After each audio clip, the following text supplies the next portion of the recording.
একেবারে অল্প সময়ে আপনাদেরকে গুরুত্বপূর্ণ কিছু তথ্য দিয়ে রাখি। ইকামা এক্সপায়ার হলে জরিমানা কত? অনেক সময় অনেকেই আপনাদের সাথে চাল চুতুরি করে বেশি টাকা হাতিয়ে নিতে চাইবে। ইকামার জরিমানা হলো প্রথমবার 500 রিয়াল, দ্বিতীয়বার 1000 রিয়াল। এখানেই অনেকে সুযোগটা নেয়। অনেকে বছর থেকে বছর হিসেব করে, প্রত্যেক বছরের জন্য জরিমানা আলাদা আলাদা করে হিসেব করে। বিষয়টি কিন্তু এমন না। চলুন একটু বিস্তারিত অল্প সময়ে বুঝে নিই।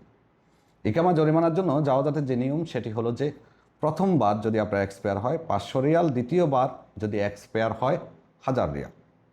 এখন প্রথমবার এবং দ্বিতীয়বারটা কিভাবে হিসেব করবেন খেয়াল রাখবেন।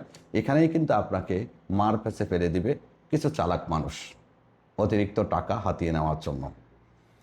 প্রথমবার হলো, ধরুন আপনি 2022 সালে সৌদিতে আসছেন, উদাহরণস্বরূপ 23, 24, 25 আপনি ইকামা করেননি, 26-এ এসে আপনি ইকামা করতে যাচ্ছেন। যেহেতু আপনি 2022 সালে এসেছেন, মাঝে কিন্তু আপনি ইকামা করেননি, এই কারণে এটা হবে আপনার প্রথমবার। এখন 2026-এ আপনি ইকামা করেছেন, হঠাৎ করে 2027-এ গিয়ে আপনি আবার ইকামা এক্সপায়ার করে ফেলেছেন, তাহলে এখানে দ্বিতীয়বার হবে। কেননা আপনার 22-এ একবার এক্সপায়ার হয়েছে, 26-এ একবার এক্সপায়ার হয়েছে, দুইবার। এরপর আপনি যতবারই ইকামা এক্সপায়ার করেন, যতবারই আপনার ইকামা এক্সপায়ার হবে 1000 রিয়ালই গুনতে হবে। যদি আরও সহজ করে বলি, প্রথমবার 500 রিয়াল, এটা হলো প্রথমবারের জন্য।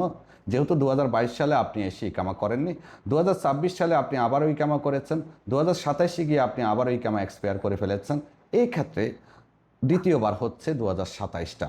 এখন 2028-এ গিয়েও আপনি ইকামা এক্সপায়ার করে ফেললেন, 2029-এ গিয়েও আপনি ইকামা এক্সপায়ার করে ফেললেন, সেক্ষেত্রে প্রত্যেকবার 1000 রিয়াল করেই আপনাকে গুনতে হবে, প্রত্যেক বছরের জন্য নয়।